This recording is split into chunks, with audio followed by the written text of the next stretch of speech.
ॐ श्री साईनाथाय नमः। ॐ श्री साईनाथाय नमः। ये कोई मामूली किताब नहीं, नसीहत है नूरानी। उन्हीं की आत्मकथा, उन्हीं की जुबानी। ओम साई राम। ओम साई राम।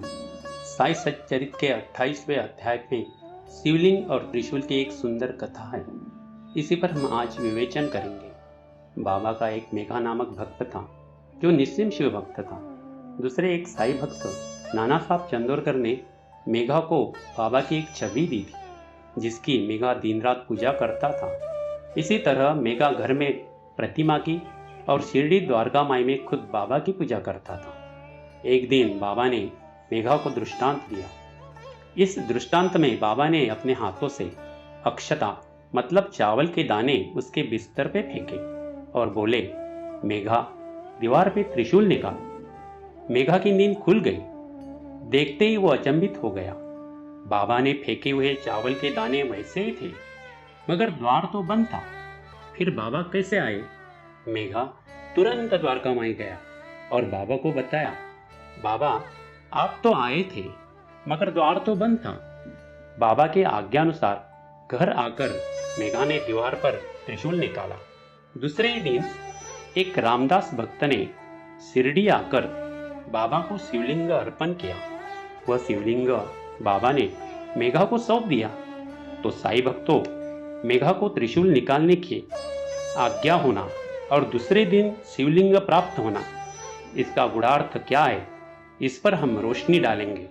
ओम साई राम। अनंत अपार जैसे गगन, तैसे बाबांचे चरित्र गहन, तयांचे ते यथार्थ आकलन, तया वीण कोण करी। ओम साईराम। श्री साई सच्चरित ग्रंथातील अध्याय 28 जो आहे त्याच्यामध्ये शिवलिंगाची आणि त्रिशूळाची एक छान कथा आहे। ती अशी की बाबांच्या अनेक भक्तांपैकी एक मेघा नावाचा भक्त असतो। त्याच्याकडे बाबांच्या दुसऱ्या एका भक्ताने म्हणजे चांदोरकरांनी दिलेली एक छान बाबांचीच मूर्ती असते आणि त्या मूर्तीची तो मेघा अहोरात्र म्हणजे नित्यनेमाने पूजा आणि आरती करत असतो। एकदा पहाटे मेघाला दृष्टांत होतो। त्यात बाबा स्वतः येतात, अक्षता बिछाण्यावर टाकतात, मेघाला सांगतात की तू त्रिशूळ काढ आणि एवढ्यात मेघाला जाग येते आणि मेघा बघतो की बिछाण्यावर अक्षता तर असतातच, ज्या अर्थी अक्षता आहेत म्हणजे बाबा नक्कीच येऊन गेले असणार आणि बाबा आलेले असणार तर दार नक्की उघडं पाहिजे वाड्याचं, म्हणून तो बघायला जातो। तो वाड्याचं दार बंद असतं। त्याला प्रश्न पडतो की वाड्याचं दार बंद आहे पण बाबा तर आलेत कारण अक्षता आहेत, तर तो संभ्रमात पडतो आणि दुसऱ्या दिवशी मशिदीमध्ये जाऊन बाबांना भेटतो आणि बाबांना विचारतो की बाबा काल मला दृष्टांत झाला। तेवढ्या बाबा म्हणतात, दृष्टांत वगैरे मला सांगू नको, मी तुला जे सांगितलं ते तू ऐकलंस का? मी तुला त्रिशूळ काढायला सांगितला होता, तो तू काढलास का? त्यावर मेघा म्हणतो की खरं तर बाबा मला कळलं नाही की अक्षता तर मी पाहिल्या, पण अक्षता देणारे तुम्ही कुठून आलात ते कळलं नाही, कारण वाड्याचं दार बंद दिसलं। तर त्यावेळेला बाबा म्हणतात की मीच सर्वांचा सूत्रधार आहे, मी सगळीकडे आहे, मला कुठलाही आकार नाही, मला कुठलाही विस्तार नाही, मला येण्यासाठी कुठलंही प्रवेशद्वार आवश्यक नाही, मी कसाही कुठूनही येऊ शकतो। तयास बाबांचे ऐका उत्तर, माझिया प्रवेशा न लगे दार, नाही मज आकार ना विस्तार, वसे निरंतर सर्वत्र। असं म्हणून मेघा घरी जातो आणि लाल रंगाचं त्रिशूळ काढतो। दुसऱ्या दिवशी मशिदीमध्ये बाबांना भेटायला एक पुण्यावरनं रामदास भक्त येतो आणि बाबांना प्रेमाने तो शिवपिंडी अर्पण करतो, शिवलिंग अर्पण करतो। ते शिवलिंग त्यावेळेला मेघा देखील तिकडे असतो।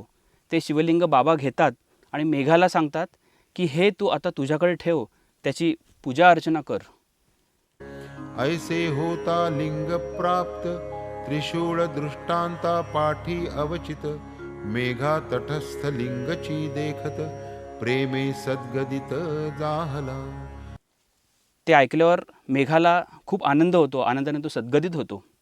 ही अशी ती कथा आहे। तर कृष्णाजी प्रश्न असा पडतो की बाबांनी दृष्टांत देऊन त्रिशूळाबद्दल सांगितलं की तू त्रिशूळ काढ, त्याच्यानंतर प्रत्यक्ष शिवलिंग दिलं, तर ह्याच्यातून बाबांना म्हणजे हे सांगायचं आहे का की तू शिवलिंगाची पूजा कर किंवा मीच तो शिव आहे? म्हणजे ह्याच्यातून बाबांना नक्की कसला संदेश द्यायचा आहे, कसला आध्यात्मिक संदेश द्यायचा आहे, तो आपण कृपया सांगावा. अध्याय 28वां. मेघा एक शिवभक्त है ओके. और बाबा का एक स्वभाव है कि जो जिसकी भक्ति करता है उसको वैसा ही अनुभव दे करके उसकी भक्ति की परिपक्वता को मजबूती देते हैं.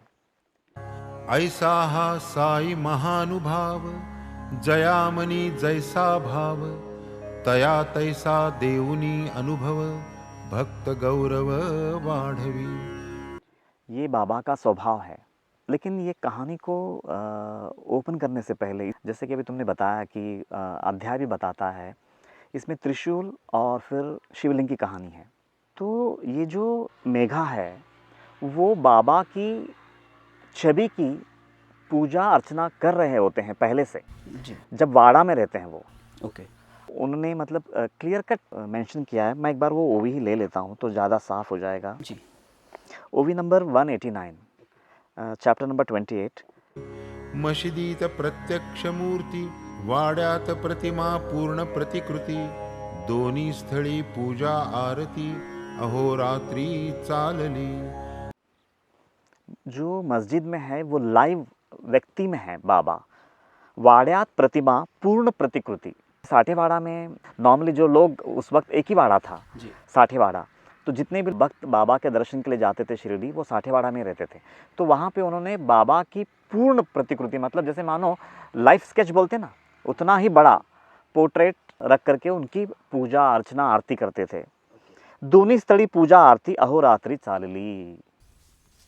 तो दो जगह पे वो पूजा करते थे. लेकिन अब यहाँ पे है ना, अगर हम ध्यान से देखेंगे तो जो वाड़ा में जो छवि है बाबा की, जो लाइफ साइज कटआउट है बाबा का प्रतिमा का, वो भी बाबा है, फोटो भी बाबा का है. और लाइव जब जाते हैं द्वारका माई में तो वहाँ तो लाइव बैठे हैं, वो तो बाबा है. बाबा है ही सदैह. जी. तो अगर मैं एक सवाल तुमसे पूछूं, क्या वो दोनों एक है? तो क्या जवाब होगा? शायद तत्वतः एक रहेंगे, बट एक सामान्य भक्त होने के नाते मुझे समझेगा नहीं कि मैं ये बोलूँगा कि यही बाबा है और ये बाबा की प्रतिकृति है. मेरे मन में भेद आएगा. आएगा, है ही ना, भेद है ना. लेकिन वहाँ पे बाबा लाइव है जी. और यहाँ पे छवि रूप में है. जी. तो हम लोग है ना, इसको थोड़ा सा समझने के लिए है ना, दो जो छवि है ना वाड़ा में, वो समझो आत्मा, और जो लाइव बाबा वहाँ पे बैठे हैं वो पूर्ण ब्रह्म है. ओहो हो, वाह. क्योंकि चेतना से पूर्ण है, जी. जी. विश्व प्राण शक्ति से पूर्ण है. ठीक है. तो यहाँ पे आत्मा है तो वहाँ पे परब्रह्म है. इसलिए देखो, ब्रह्मात्मैक्य योग हमेशा बोला जाता है. जी, जी. ब्रह्मात्मैक्य योग, ब्रह्मात्मैक्य योग. ब्रह्मात्मैकत्व विज्ञान, हेच ज्ञानाचे पर्यवसान, झालिया एकदा आत्मज्ञान, समस्त अज्ञान मावळे. मतलब ब्रह्मा और आत्मा का योग जी. इनडायरेक्टली बाबा को वो गहराई देना था जी. जी. वाह. कि आत्मा से लेकर के ब्रह्मा तक की यात्रा. अच्छा, तो फिर वो कैसे होगी? तो फिर ये लीला वो अपने को ज़्यादा क्लियर करती है. तो बाबा बोलते हैं पहले त्रिशूल खींच. ओके. और जो त्रिशूल को खींचने की बात कह रहे हैं यहाँ जी. पे, तो त्रिशूल को खींचने का मतलब है पुरुषार्थ कर, आध्यात्मिक पुरुषार्थ कर. ओके. और त्रिशूल दूसरा प्रतीक है शक्ति का. जी. तो अपनी सारी शक्ति लगा दे आध्यात्मिक ज्ञान के लिए, एक वो मतलब है. और उसके बाद फिर शिवलिंग चल के आएगा वो त्रिशूल पे बैठने के लिए. ओहो हो. जी. जी. तो समझो अभी त्रिशूल को अगर मैं ऐसा खड़ा करता हूँ, ऐसा, और अब ये जो खड़ा त्रिशूल है, समझो मैंने उसको आड़ा कर दिया, वो त्रिशूल को मैंने ऐसा सुला दिया, तो अब त्रिशूल ऐसा हो गया. जी. जी. ठीक है. और उस पर अगर समझो मैं शिवलिंग को बिठा देता हूँ वो त्रिशूल पे, तो क्या बनता है? ओमकार बनता है. ओमकार. ओहो हो. वाह वाह, क्या बात है. वाह. तो उनका कहना है कि जिस दिन तुम ओमकार का रहस्य जान लोगे तो उस दिन आत्मा से लेकर के पूर्ण परब्रह्म तक पहुंचना आसान हो जाएगा. तो प्रीती नाही नाशिवंती आत्मस्वरूपी रंगली वृत्ती लक्ष एक परम प्राप्ती कायते स्थिति वर्णावी। तो एक आत्मा से परमात्मा तक की जो जर्नी है वो थ्रू ओमकार ही संभव है। वाह वाह। और उसके लिए पहले तो पुरुषार्थ करके त्रिशूल तक पहुंचना होगा, और फिर जहां तुम त्रिशूल तक पहुंच जाओगे तो मालिक अपनी करुणा के रूप में शिवलिंग आकर के वो त्रिशूल पे बैठेगा और पूरा ओमकार सिद्ध हो जाएगा। पूर्ण ब्रह्म स्वरूपच्युत ऐसा हा जीवात्मा पूर्ववत कधीतरी स्वस्वरूपाप्रत पावावा निश्चित हे ध्येय।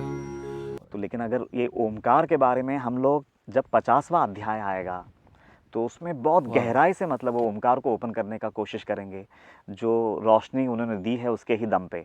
तो वो अभी हम लोग नहीं लेंगे, लेकिन अब फिलहाल यहाँ पे इतना समझना बहुत ज़रूरी है कि अगर आत्मा से लेकर के पूर्ण ब्रह्म तक की अगर यात्रा अगर करनी है तो हमको ओमकार की गहराई को समझना होगा पूर्ण रूपेण। जब तक वो ओमकार ओपन नहीं होगा पूर्ण यात्रा संभव नहीं है।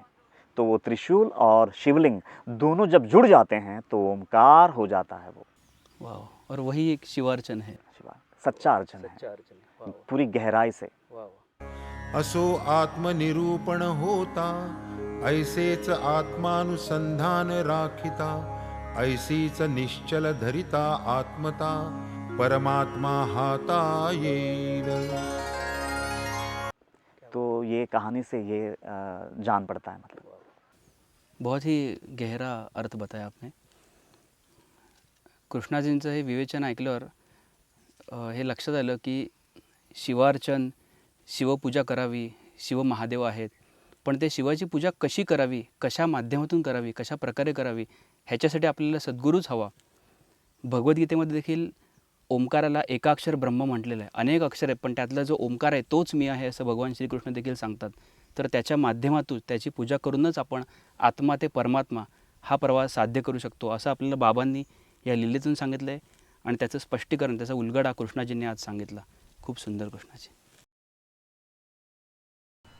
इस लीला का सार, इस लीला के माध्यम से बाबा मानो हमसे कह रहे हैं, प्रणवो धनु शिरोहात्मा ब्रह्म तल्लक्षमुच्यते।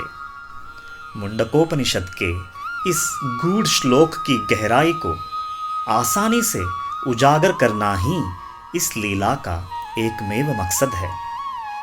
ये लीला असल में त्रिशूल और पिंडी की नहीं बल्कि पूरी ब्रह्मांड की यात्रा है, क्योंकि इस पिंड में ही पूरा ब्रह्मांड समाया हुआ है।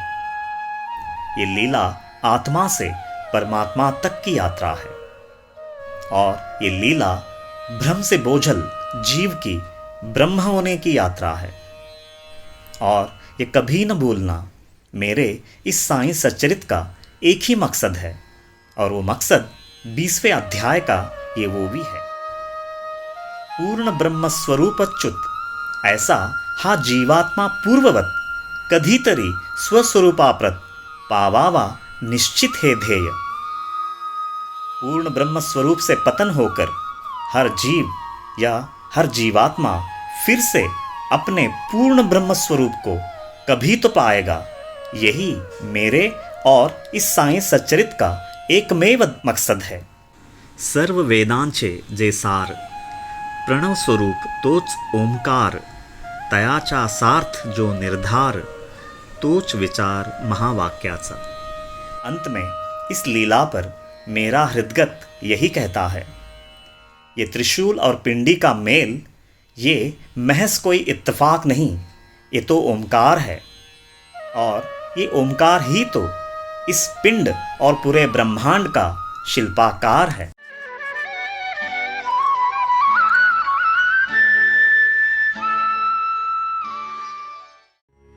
साई मुख वचन लाल से भक्त जन होऊनी पिसे, शब्द शब्दांचे जोडून ठसे, पाहत भरवसे प्रतीती। कृपा आपुली झालिया वीण, पोथी वाचणे केवळ शीण, समजणे तो त्याहून कठीण, बाबा मी निक्षून सांगतो. श्री सद्गुरु साईनाथार्पणमस्तु. शुभं भवतु.